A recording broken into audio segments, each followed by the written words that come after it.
देबोरगाव BTC बियाबाव operation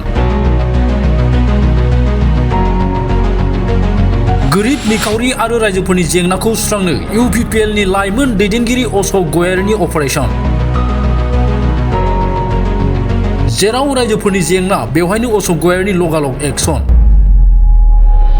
देबोरगाव BTC बियाबनि गुबुन गुबुन गामिफोराव गोलाव समनिफ्रायनो नुजाथिनाय जेंना आंखाल बायदि जेंना जेंसिफोरखौ सुस्रांनो इउपिपिएलनि लाइमोन दैदेनगिरि अशोक गयारिनि थाद'नाय गैयै नारा नाथा नाजानाय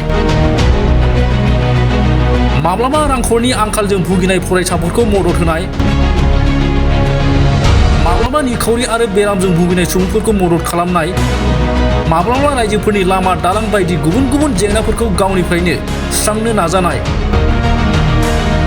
थारैनो बिथांनि रायजोफोरनि सायाव गुरै आखुआ सानफा एफा बयनिबो आंगो जाना फैदों।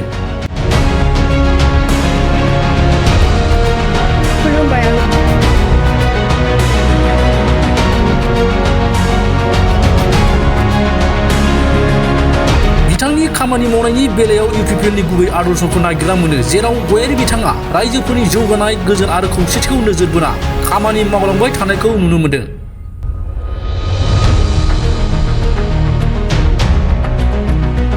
बिथांनि बेबायदि रायजोफोरनि सायाव अनसायनाय आखुआ देबोरगाव बियाबनि गोबां रायजोफोरखौ सानफा एफा गोसोखौ बोहोनो हादों।